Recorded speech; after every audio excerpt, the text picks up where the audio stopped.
the 1920s and 30s, the town of Milton in southern Delaware became the epicenter of holly and wreath making in the United States.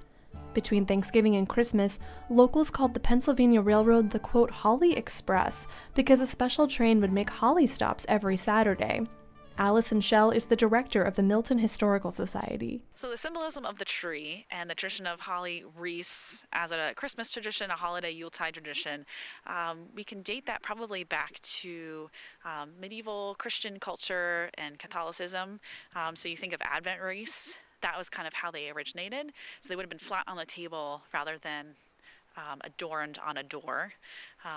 Eventually became sort of a way as like a family crest when they put it out on the door. So families would go out and gather natural foliage if they had holly.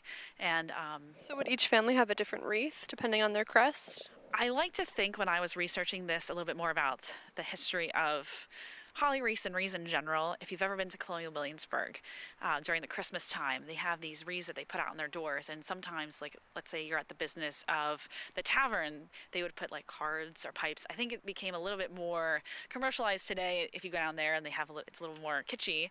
But I think that the same thing rings true for back then. You would maybe put something that symbolized what your family does or something that's personal to your family by hanging it on your door. It's kind of like a charm bracelet for your family.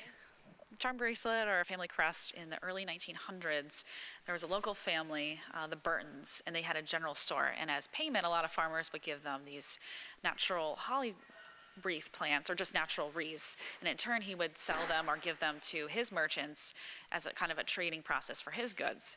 Then he realized the popularity of them amongst his merchants that sold him stuff, and he decided, hey, this is a great business venture. Let me start actually selling these in my store, get them from local farmers. And then his daughter marries Charles Jones. He sees this as a wonderful business idea. He was a fertilizer salesman, so I think anything was better than being a fertilizer salesman.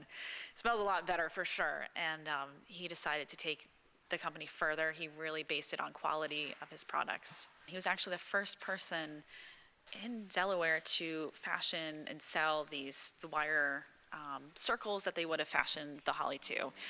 So for a while they probably would have used dried twigs or sticks that they could easily manipulate into a circle, but then he started and saw the efficiency of using the wire, and so people really liked that perfect circular shape.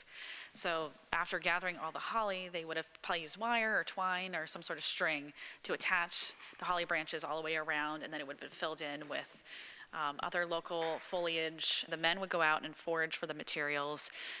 They could pick up to about materials to make hundreds of wreaths per day, and they would bring it back to their wives and even their children, and they would be the ones to affix the plant material to wire wreath.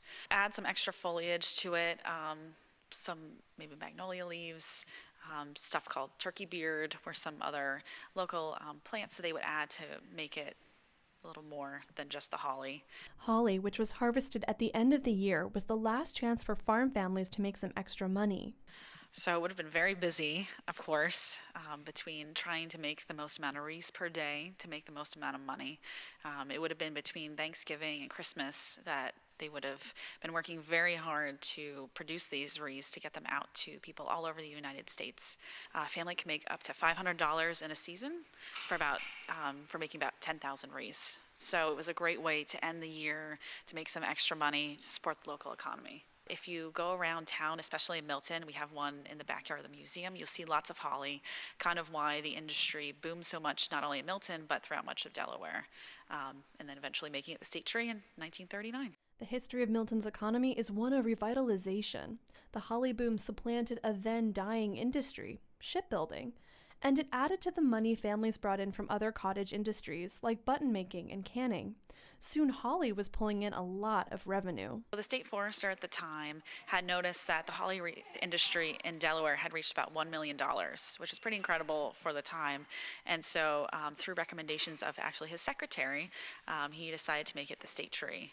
Not only to honor that tree that had sustained the town, many towns in southern Delaware, but to also highlight it for the industry to hopefully make more money for the state. But within the next 20 years, the holly industry weakened significantly. 1961 is when Jones, the Holly Wreath Man Company, no longer could support their business because of plastic wreaths being more popular. The commercialization of Christmas kind of helped push for things being more plastic. It lasted longer. It was cheaper to produce, cheaper for people to buy, and people just weren't putting out the money for natural handmade wreaths anymore, unfortunately, so they just couldn't sustain it any longer. And it's interesting, I think it died really fast and suddenly. But it didn't die out completely. Holly still grows all over Milton, and there's still the annual Holly Festival, which has been going on for around 20 years. We've been doing this Holly Festival for a few years, again, to highlight our holly industry, to highlight local artisans and craftspeople in town. So it's kind of two-part. The first part of the day is going around town shopping, seeing what local people in town have made, and you can purchase stuff for all your holiday gifts.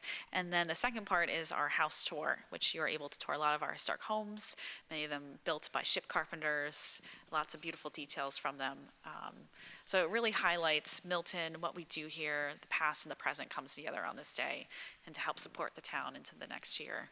I love seeing that people that have lived here their whole life that maybe had never seen it but knew about it, and people that just moved here, both are drawn to this old tradition.